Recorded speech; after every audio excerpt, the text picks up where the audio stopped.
Gambling is nothing new to the state of Michigan. It all started with the Racing Act of 1933. That was the first form of legal gambling in the state, and basically, you could bet on horses. And then a half a century later, the first casino opened in our state. You could play card games and slots, and in 2020, the first ever sports bet was placed. And then 1 year ago, the Michigan gambling industry goes all in.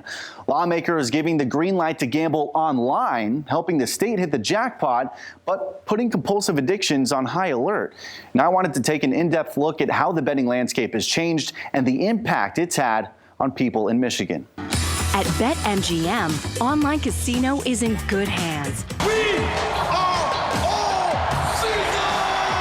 Bet just $1 on any NFL game, get $150 Automatica. No matter where you go, no matter how hard you try, there's no escaping. Whether you're on the couch, computer, or in your car, gambling is with you.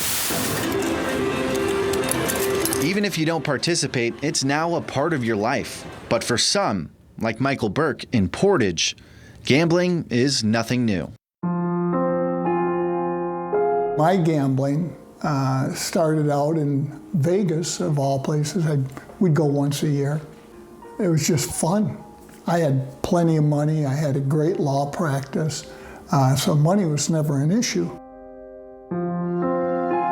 But like other addictions, that activity went from casual to catastrophic. After 3 or 4 years, I'd found myself in a position I'd never been in before. I was broke, and I owed a lot of people money. So Burke dipped into his client's escrow account and took out a check to pay people back. A simple, short-term solution that turned into a gateway to greater problems. I kept taking more money out of the account, more money out of the account. Finally one day, it was all gone. How much money?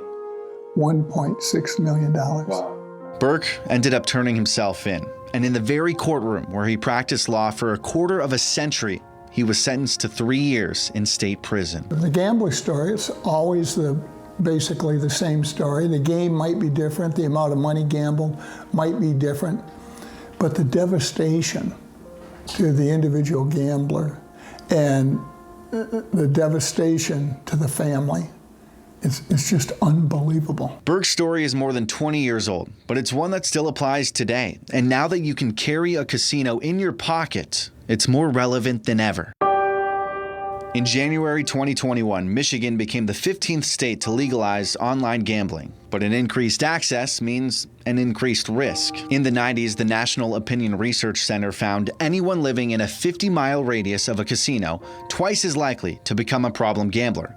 Now, instead of 50 miles, that casino is a foot away from your face. It's just so convenient and safe for people to be able to gamble from their device. They don't have to leave home. And it's not just how you're gambling that's different, but also who they're targeting. Quite honestly, what we're focusing our prevention efforts towards now are individuals youngest, middle school, high school, and beyond. For the industry and the state, all these changes have translated into quite the payout. Commercial and tribal casinos, with a combined $1.1 billion in earnings last year from online gaming and sports gambling. After taxes, $209 million went to the state, $59 million to Detroit, and $22 million to local governments. But only a small fraction goes back to help people with gambling problems. So what you want to look at is not just the amount of money that's allocated to this to gambling disorder, but how do we use those funds? In December 2020, the month before online gaming went live, that helpline took 218 gambling-related calls. In February, the first month after,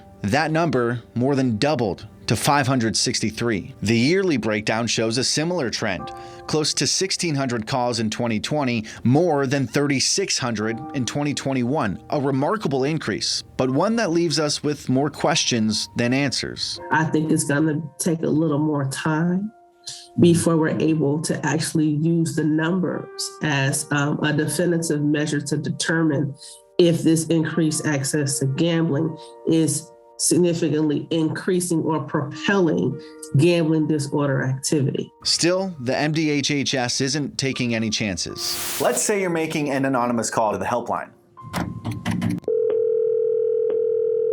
Thank you for calling Michigan Problem Gambling Helpline. Answering the phone is a master level clinician, and immediately they go into crisis prevention mode, assessing the caller for a possible gambling disorder.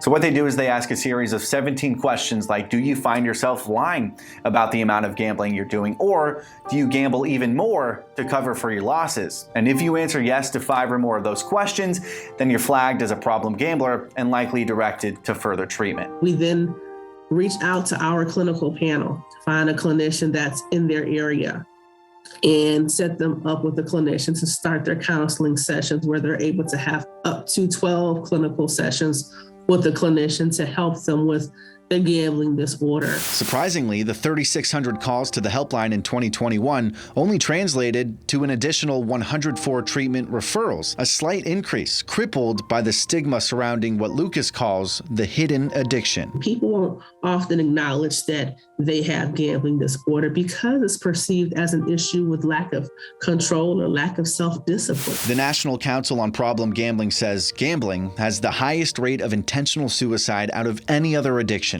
20%. Burke's on the board for the NCPG, and he says more needs to be done. With my case, I never called the helpline. I didn't think I was that sick. What does that tell you about the people who are calling it? They need help. The MDHHS, MGCB, and State Lottery recognize that, and they meet monthly to address it. A main focus right now, messaging. What happens if we have more money to put into our media campaign to just increase the prevalence of our messaging as well? Not to counter, but just to make sure, yeah, you can do this, but if you need help, you can also reach out to us for help as well. Lucas, Williams, and Burke want to make it very clear they're not against the gambling industry. They just want to help people play responsibly and offer resources to those who can't. Yeah, Burke and Lucas kept referring to gambling as the hidden addiction or the invisible disorder. That is the stereotype, but it doesn't have to be. So if you or someone you know needs help, don't hesitate to reach out. The gambling helpline number is right there at the bottom of your screen, and there are plenty of links to resources in the online version of this story. And Janice, it's important to note, not everyone who gambles will have a problem. In fact, Burke says it's only about 3% of the gambling population, so very small. But for that 3%, it can be devastating. So if we get rid of the stigma, he says people will get the help that they need before it becomes a major issue.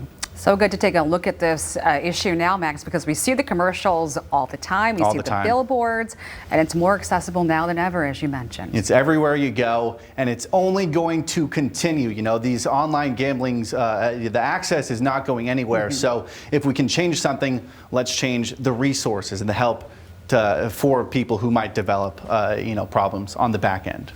Absolutely. Max, thank you. Of course.